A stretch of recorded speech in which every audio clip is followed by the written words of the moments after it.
নরওয়ের Erling Haaland শুধু একজন গোল স্কোরার নন, যেন ফুটবল দুনিয়ার এক বিস্ময়। শৈশব থেকে কৈশোরের প্রতিটি বছর প্রায় 10 সেন্টিমিটার করে বেড়েছে তার উচ্চতা। বয়স ভিত্তিক ক্লাব ফুটবলে ম্যাচ প্রতি 4 থেকে 6 গোল ছিল যেন নিত্যদিনের ঘটনা।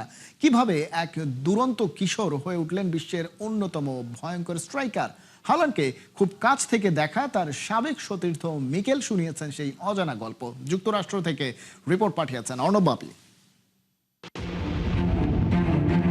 Kom igen Norge! Kom igen Norge! It's incredible. The announcer on the big stadium says 1-0 Holland, 2-0 Holland. He scored 6 goals in the final. You see this guy right here? It's incredible. From this guy to where he is now, the biggest stage is incredible. I love it. I'm so proud for my country. And how you know him? I played against him. You played against Yeah, I played against him. You played against Holland. Yeah. When? Which team? Which club? 2013, 2016, I played against him. Yes. 2013 আর 2016 সালে আমি ওর বিপক্ষে খেলেছিলাম। ম্যাচটা আমরা 3-1 গোলে হেরেছিলাম। যদিও ওই ম্যাচে আমি একটা গোল করেছিলাম আর হালান্ডও একটা গোল করেছিল, কিন্তু শেষ পর্যন্ত হারটা এড়ানো যায়নি ওর বিপক্ষে। এরপর ফাইনাল ম্যাচে ওর খেলা দেখতে গিয়েছিলাম। তখন স্টেডিয়ামের বড় স্ক্রিনে একের পর এক ভেসে উঠছিল 1-0 হালান্ড, 2-0 হালান্ড, 3-0 হালান্ড। এভাবেই একাই 6টা গোল করে ফেললো।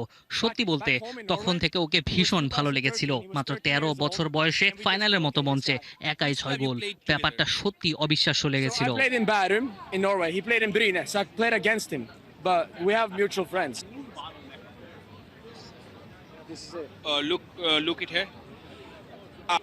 যে কিনা ব্রাজিলকে বিশ্বকাপ থেকে বিদায় করলো 2টা গোল করে, সেই হাল্যান্ডের সঙ্গে একসঙ্গে ফুটবল খেলেছে ক্লাবে, অপোজিট দলে।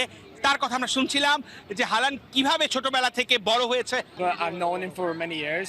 Like, I know about him. I've seen him grow. আমরা মাঠে একে অপরের প্রতিপক্ষ ছিলাম, কিন্তু মাঠের বাইরে ও আমার খুব ভালো বন্ধু হয়ে উঠেছিল।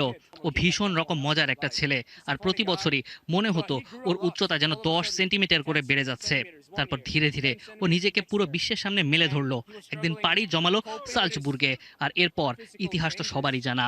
But as soon as he adjusted to that, he was a different player. Haaland বর্তমানে ম্যান সিটির হয়ে খেলছে, নরওয়েকে কোয়ার্টার ফাইনালে তুললো। অসাধারণ একটা ম্যাচ নরওয়ের জন্য।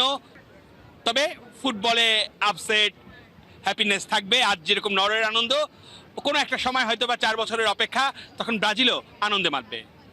অর্ণব বাপি, 71, নিউ জার্সির মেটলাইফ স্টেডিয়াম থেকে।